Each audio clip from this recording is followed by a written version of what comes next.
What's going on, everybody? I'm Patrick Chapla, founder of POWLAX and creator of POWLAX Master Coach, and in this video we're going to be talking about man-down defense and specifically the four-man rotation. So the four-man rotation is an awesome man-down strategy that allows you to capitalize on the athleticism of your players, and it also uses the same types of recovery and rotation techniques as your man-to-man offense. We're going to start by showing you the basics of the four-man rotation and then get more in depth by teaching you what the responsibilities of each player are in relation to the man who's playing the ball. This is going to give us a great understanding of what kind of strategy we're using when we're in our four-man rotation. Then we're going to show you exactly how it should look when it's matched up against a 2-3-1, 1-4-1, and 3-3 man-up offensive sets.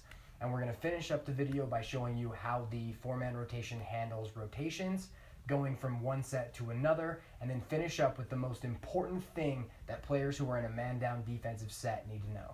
To show you how it works and discuss the rules for each player, we will run it against the 2-3-1 man-up offense. The basic principle of the defense is that one player, most often your short stick on man-down, will lock off the player on the crease. The other four players will rotate around the perimeter of the field, covering the 5 remaining offensive players as the ball moves around the field. Every player in the rotation will have responsibilities based on their position in relation to the defenseman who is playing the ball. We're going to work backwards from the player farthest off the ball to the player on ball. First, the player who is on the crease, DM1, is responsible for locking off the crease player and not letting him receive any passes. This is his only job. If there are 2 players on the crease, like we'll see later with the 1-4-1 set, he needs to do his best to maintain ball side leverage on both players. Second is our 2 player. In our example, this is D4, and he is responsible for splitting the 2 players that are 2 passes away from the ball. In our example, it's a 3 and a 2.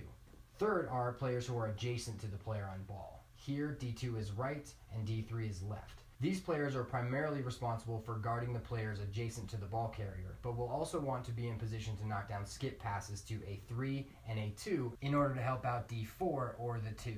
Finally, we have the player defending the ball, D1. His only responsibility is to play the ball. Depending on your team's capabilities, you can have this player shadow the ball carrier and be cautious or apply some pressure. For the most part, you won't have every player that is on ball apply pressure because it makes it harder for them to rotate to their next assignment. But if you know the tendencies and personnel of the offensive players, you can have a pre-planned spurt of pressure. As the ball moves around the outside, all of the perimeter players will rotate, changing responsibilities based on their relation to the on-ball defender to cover all 6 offensive players. We're going to go over a quick example based on where the ball is now with M1, and then see what it'll look like after 2 passes as M1 passes to A1 and A1 passes to A2. We will start with their initial assignments and then add in the passes. To start the drill, we will have D1 playing the ball with M1. D3 is left and is responsible for A1 and the skip lane to A2. D2 is right and is responsible for M2 and the skip lane to A3. D4 is 2 and is responsible for tracking and being able to play A3 and A2. And DM1 is locked off on M3 inside. As the ball moves, everyone's responsibilities will change and then change again.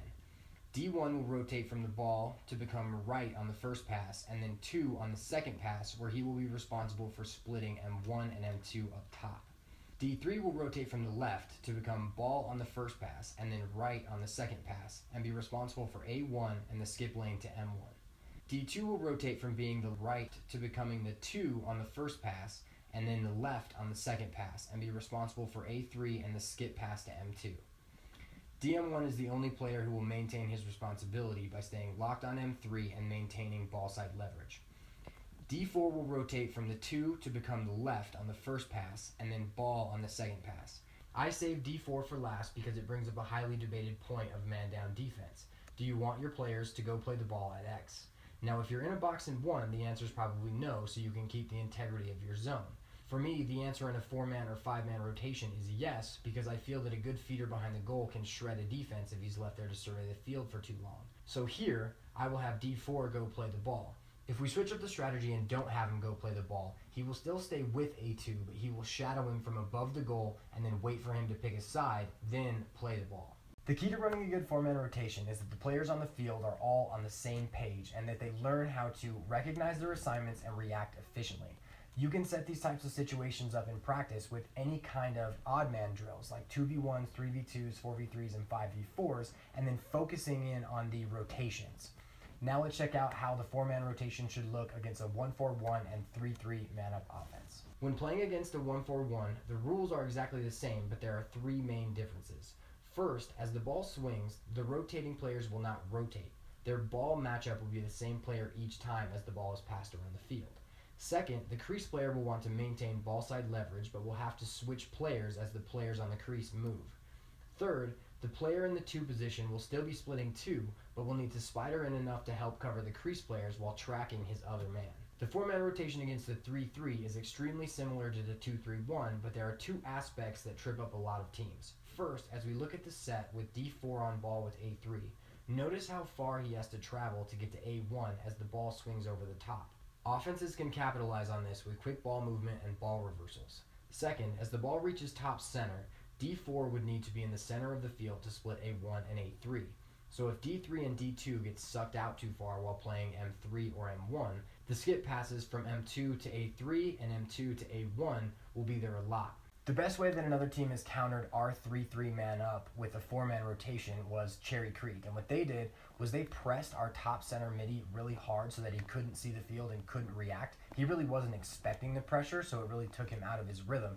But so if you want to try that when you are matched up with a 3-3, if you feel that you've got more athleticism, definitely give it a try. Now we're going to talk about what we would do against a rotation.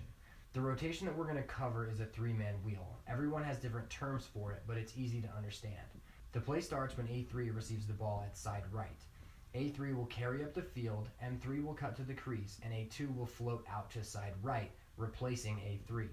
My thought process on this, or any rotation, is to remain true to the rules of the defense and create as little thinking as possible for the players. So for us, we will have all adjacent players on rotations stay with their men. So here, D4 would stay with the ball on his carry, D2 would stay with M3 on his cut to the crease and then lock off M3, and DM1 would follow A2 out and become a part of the rotation. This way, the only 2 players who had to change their assignments were D2 and DM1. D1 and D3 will simply rotate in the same way that they would have if a pass had moved from A3 to M3. Now, if there's a specific player that you're locking off, we still don't have to change much. DM1 will continue to lock off, and D1 through 4 will still be in a 4-man rotation to cover 5 players, but now one of those players will be the crease player. Now we're going to discuss what we would want to do if a team moved from one set into another. For our example, we will have an offense move from a 3-3 into a 2-3-1 into an open set and talk about what changes. As we move through this, there are 3 things that we want to emphasize with our players most of all: recognition, communication, and decision. Players need to recognize the movement, communicate where they are now, and decide whether they are staying in this defensive strategy or transitioning to a new one. We start with a 3-3 and the ball swinging around from A3 to A1. As A1 catches the ball, A2 gets out to X, M2 cuts to the crease, and A1 passes to A2 behind. The first thing we have is recognition. DM1 needs to recognize that he's being pulled out of the crease, and D2 needs to recognize that one of the players he was splitting has cut to the crease. Next, both players need to communicate. DM1 would yell, "I'm out," to let the other players know that he's been pulled out of the crease, and D2 would yell, "I'm in," to let everyone know that he's been pulled into the crease. The communication should alert the other players that they need to reassess the field. Most importantly, D1, who is now covering 2 with M1 and M3. Finally, if we need to change the strategy, someone needs to announce it. Here we're okay to continue our 4-man rotation. Now, as the ball swings up the right side to M3, M2 is going to back out to top left as M1 moves to the middle of the field, creating an open set. Here we are going to rely on D2. D2 needs to recognize that he's being pulled out and yell, "I'm out." Now, if you've trained the 4-man rotation based on inside and outside players, everyone should realize that they are outside, and it should be a smooth transition into a 5-man rotation. But someone will need to recognize it and communicate it to the rest of the team.